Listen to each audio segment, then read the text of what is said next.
8 మాసాల నుంచి జేఏసీగా ఏర్పడి వివిధ కార్యక్రమాలు చేపట్టిన తర్వాత యాజమాన్యం స్పందించకపోవడం, అదేవిధంగా ప్రభుత్వం స్పందించకపోవడం, మరి స్పందించకపోవడం పట్ల మరి సమ్మెకు ఖచ్చితంగా వెళ్ళాలనే ఉద్దేశంతో ఏదైతే మేము జిహాద్ పక్షాన నిర్ణయం తీసుకున్నామో మరి ఆ నిర్ణయానికి అనుగుణంగా 5 రోజున ఏదైతే పెద్ద ఎత్తున కళాభవన్ నుంచి బస్ భవన్ వరకు ఒక కవాతు నిర్వహించడం జరిగింది. ఆ కవాతు నిర్వహించిన తర్వాత మరి ప్రభుత్వం తరఫున మరి రవాణా శాఖ మంత్రివర్గ పక్షాన మాకు పువ్వాడ అజయ్ కుమార్ మన కూనంనేని సాంబశివరావు ఆధ్వర్యంలో మరి పిలుపు రావడం జరిగింది. ఆ పిలుపు మేరకు మన గౌరవ రవాణా శాఖ మంత్రివర్యులు పొన్నం ప్రభాకర్ గారి దగ్గరికి వెళ్ళడం జరిగింది. అక్కడ కూనంనేని సాంబశివరావు గారు, మరి ప్రొఫెసర్ కోదండరామ్ గారు, మరి అదేవిధంగా దేవరకద్ర ఎమ్మెల్యే మధుసూదన్ రెడ్డి గారు, అదేవిధంగా పరిగి ఎమ్మెల్యే రామ్మోహన్ రెడ్డి గారి ఆధ్వర్యంలో మరి సుదీర్ఘంగా దాదాపు 4 గంటల సమయంలో సుదీర్ఘ చర్చలు జరిగాయి.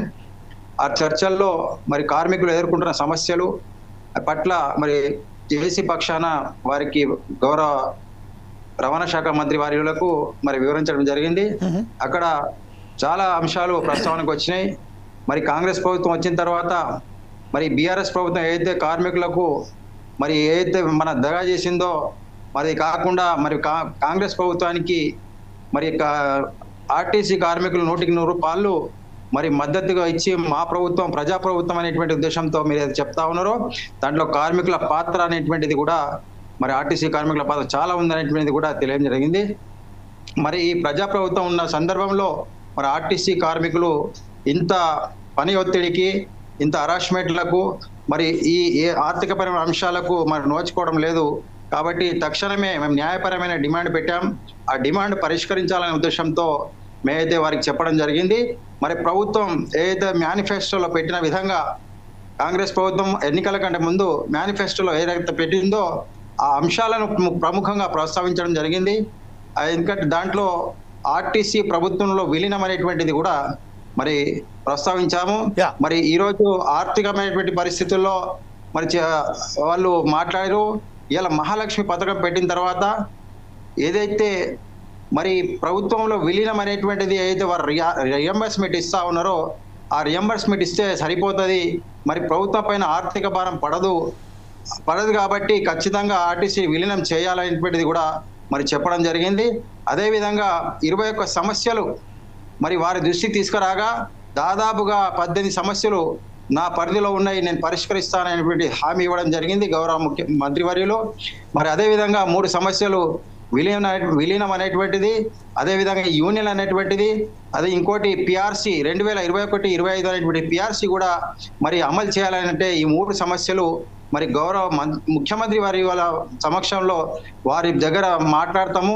అవి నేను పరిష్కరించమనే ఉద్దేశంతో ఏదైతే కోదండరామ్ గారు, కూనంనేని సాంబశివరావు గారు ఏదైతే ఎమ్మెల్యేలు ఉన్నారో వీళ్ళని నా వెంబడి తీసుకుపోయి గౌరవ ముఖ్యమంత్రి గారితో చర్చించి ఖచ్చితంగా మీకు న్యాయం చేస్తామనేటువంటి ఉద్దేశంతో కూడా వారు హామీ ఇవ్వడం జరిగింది.